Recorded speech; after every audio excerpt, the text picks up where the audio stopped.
ইবলিশ শয়তানের জন্ম হয়েছে কিভাবে? ইবলিশের শিক্ষা দীক্ষা ও শ্রেষ্ঠত্ব লাভের আসল ইতিহাস।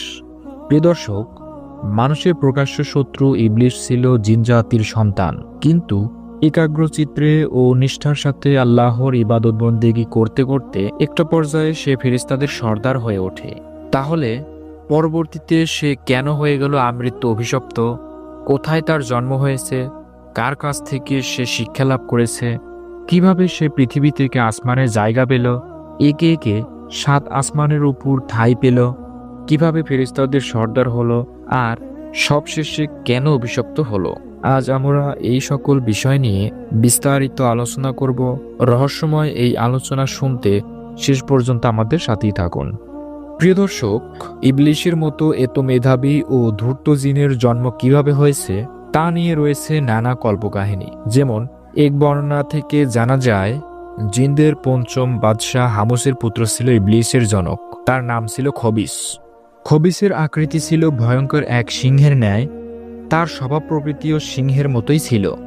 একদিকে তার দেহে ছিল পঞ্চশক্তি, আর অন্যদিকে চেহারায় ছিল সুস্পষ্ট ধূর্ততার ছাপ। এই খবিসই ছিল পাপিষ্ঠ জিনদের মাথার তাজ। ইবলিশের মাতা ছিল জিনজাতির পঞ্চম নেতা হামুসের কন্যা। তার নাম ছিল নিবলিশ। নিবলিশ জিন দেখতে ঠিক একটি নেকড়ে বাঘের মতো।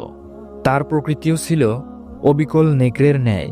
আগুনের সৃষ্টি এই খবিস ও নিবলিশের মিলনে ইবলিশের জন্ম হয়। সুতরাং পিতা, মাতা ও আগুন, এই ত্রিসত্তার স্বভাব ও প্রকৃতির সম্পূর্ণ প্রভাব ইবলিশের চরিত্রে ছিল নিহিত। ইবলিশের পিতার এক বন্ধু ছিল সারবুক। সে ছিল সর্ববিদ্যায় পারদর্শী। খবিস পুত্র ইবলিশের শিক্ষাদীক্ষার ভার উক্ত বন্ধুর হাতে অর্পণ করে। ইবলিশ ছিল অতিশয় মেধাবী ও স্মৃতিশক্তি সম্পন্ন। সুতরাং কোনো পাঠই তাকে একাধিকবার বলে দেওয়ার প্রয়োজন হতো না। সে একবার যা শুনত তাই চিরদিনের জন্য মনে রাখত। ফলে সারবুকের মনে ইবলিশ সম্পর্কে অত্যন্ত উচ্চ ধারণা জন্মেছিল। তাকে পড়াতে শুরু করে। সে তার বন্ধু খবিসকে লক্ষ্য করে প্রায়ই বলতো, বন্ধু, তোমার পুত্রের ভেতর যে লক্ষণ দেখছি তাতে মনে হচ্ছে সে ভবিষ্যতে নিশ্চয়ই এক বিখ্যাত ব্যক্তিতে পরিণত হবে। আমার শিক্ষকতা জীবনের ২৬,০০০ বছরের মধ্যে তোমার পুত্র ইবলিশের মতো এত তীক্ষ্ণ স্মৃতিশক্তি সম্পন্ন ও বুদ্ধিমান ছাত্র আমার হস্তে আর দ্বিতীয়টি পড়েনি। কিন্তু দুঃখের বিষয়, তোমার পুত্রটি অত্যাধিক বেয়াদব। এটা তার ভবিষ্যতের জন্য সুখকর নয়। তবে সে যাই হোক, ইবলিশের ভাগ্য সুপ্রসন্ন। ইবলিশের আসমানে গমন। মূলত মানুষ সৃষ্টির পূর্বে পৃথিবীতে কেবল জিনদের রাজত্ব ছিল। তারা আল্লাহর অবাধ্যাচরণ করে পৃথিবীকে পাপাচারে পূর্ণ করে ফেলেছিল। এসব দেখে আল্লাহ তাআলা ফেরেশতাদের নির্দেশ দিলেন জিনদের ধ্বংস করে ফেলতে এবং কিছু ভালো জিনদের অন্যত্র সরিয়ে নিতে। ফেরেশতারা সমস্ত জিনদের নিধন করতে শুরু করে। এই জিন নিধনের সময় ইবলিশ ছিল শিশু। সুদর্শন ইবলিশকে দেখে ফেরেশতারা মায়ায় পড়ে গেল।